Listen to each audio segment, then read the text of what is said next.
Yes,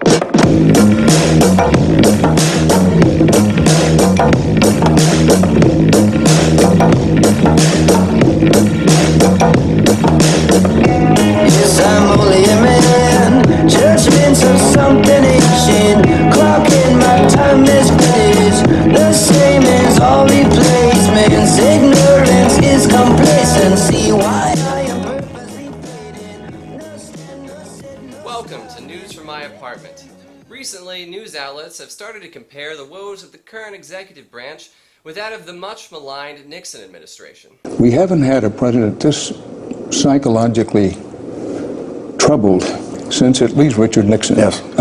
Well, we have a similarity between Nixon and Trump in the fact that they're both authoritarian personalities. President Richard Nixon's firing of the special prosecutor, Archibald Cox, who was investigating Watergate. I welcome this kind of examination because people have got to know whether or not their president's a crook. Fun fact, Richard Nixon founded a charity, the Nixon Foundation, and it made one purchase. A portrait of Richard Milhouse Nixon. News from My Apartment is a big fan of Nixon and hard hats, so he wanted to ask the greatest leaker in U.S. history, Deep Throat, if he saw the same similarities that the news media does.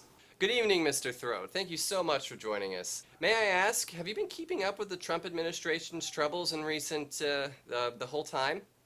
Thank you for having me on the show, Chris, though if I can be totally honest with you, I'm really out of the whole deep state undercover scene. These days, I just mostly do online music reviews. Wow. So the greatest figure in domestic espionage is a video blogger now? That's correct, Chris. Meaning you will have exactly zero input about the current political situation. Yes? Can I ask you another question, DT?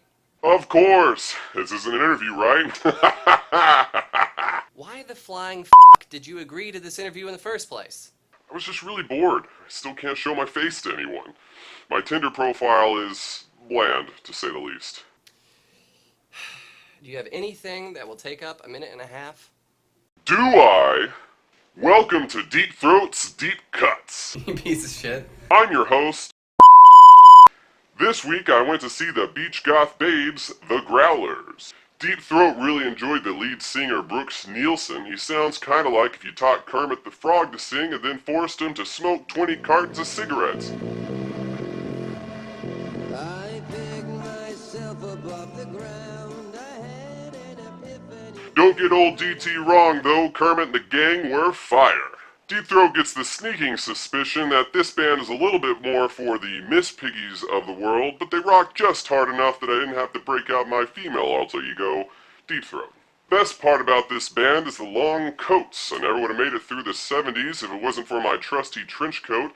It does wonders for the silhouette at work and in the bedroom. Either way, if you're into pirate singing Strokes melodies alongside demonic beach tunes, this is the band for you.